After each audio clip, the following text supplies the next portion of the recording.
Mr. Mayor, thank you very much for joining us. I'm going to ask the blunt question first. Is there anybody in your town that is eating pets?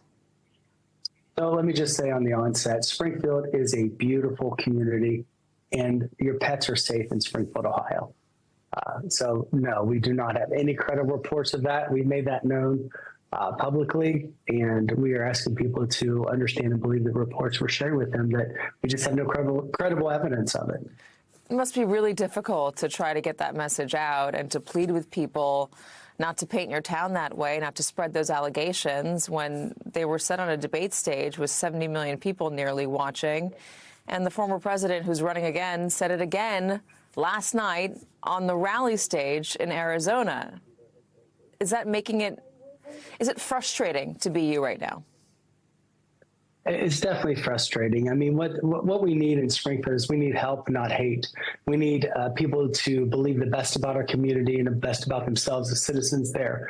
And we need those that have a national stage, that have a microphone that is having millions and millions of people. We need them to understand what their words are doing to cities like Springfield, Ohio. We are a legacy city. We are a Midwestern city. We're the 12th largest city in the state of Ohio, and we are a city with resolve, and we work collaboratively together to get things done and to solve problems. And what we need is help. We don't need this misinformation spread like this.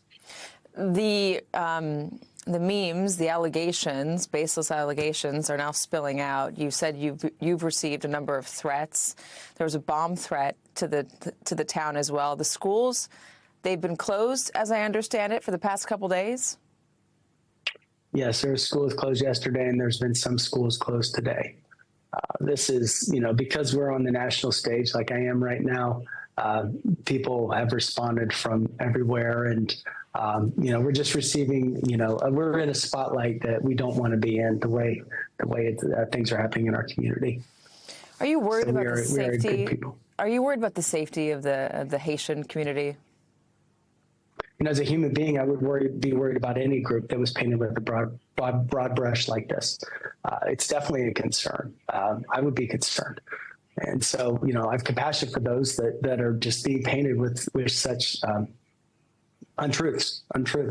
When you have an influx of people coming to your town over a short period of time, it's going to cause strain and stress on the infrastructure. And that's what we've experienced.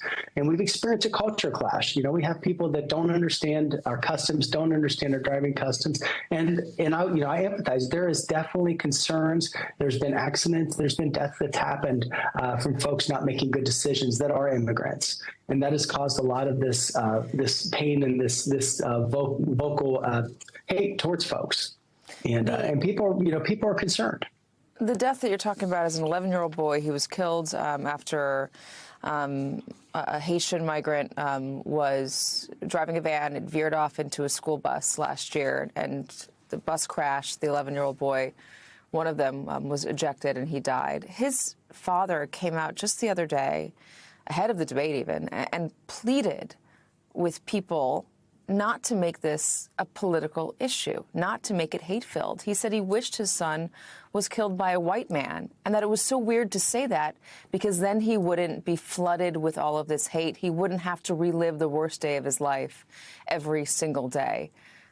I feel for that father and the mother right now because this is absolutely everywhere, and it's because Donald Trump won't stop repeating it, and J.D. Vance won't stop repeating it, and the Republicans won't stop perpetuating it.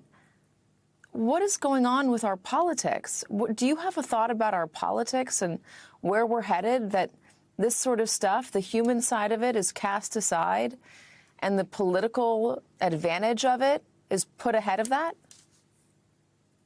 Well, I'll first speak to Nathan Clark, who is the father of Aiden. He is a very level-headed man. They are very grace-filled and forgiving people. They're in pain. And when their son has been used on the national spotlight like this, it has caused them greater pain. They are good people. They are not trying to shock the community by saying the statement. They're not trying to shock, but they maybe are trying to show them the reality of how they feel and what concerns they have. And I would hope I'm a man, I would hope that people are listening to that. Yeah. They weren't there to cause problems. So, we need people to pay attention to truth and not spread lies and disinformation. You mentioned that the town has experienced some strain because of the number of migrants that have come in. There are others in the town who have said it's been really beneficial. People who own businesses saying that they come to work on time every day. They're not dramatic. There's no issues. They're great workers. But again, 20,000 people coming into a town, that's going to, with a different culture, will definitely cause some strain or some discomfort among some folks there. Is any of this helping that situation, helping your town ease the strain and accommodate the new people and make the people who were already there feel like there's a place for them as well? Well, I want to make sure we understand the number. Probably we're looking more like 12 to 15,000. We've said and heard up to 20, but just want to make sure that's understood. The fact is, when this strain is put on any city, you're going to have different reactions, and that's what we're seeing in Springfield. So like I said, I empathize with the fear and concern. At the same time, yes, do companies hire Haitians? Yes, and do they show up to work and do their job? Yes, they do. Do they are they paying rent? Yes, they are. Are they buying houses? Yes, they are. So these things are happening, but I understand and empathize with the citizens that are there. We've had another issue with houses being sold to large LLCs that are buying up many houses and then displacing folks that have been faithfully paying rent.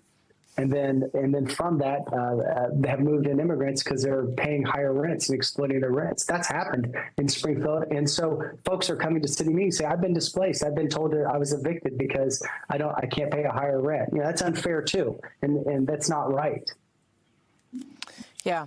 Mr. Mayor, thank you very much. I'm sorry that your town has to be in the spotlight for something as ugly as this, a rumor as ugly as this. Springfield is a good place. Yeah. Springfield is a good place, and we are a good city, and we're a beautiful town. Yeah. John Legend was saying just as much a little bit earlier today of Springfield. Yeah.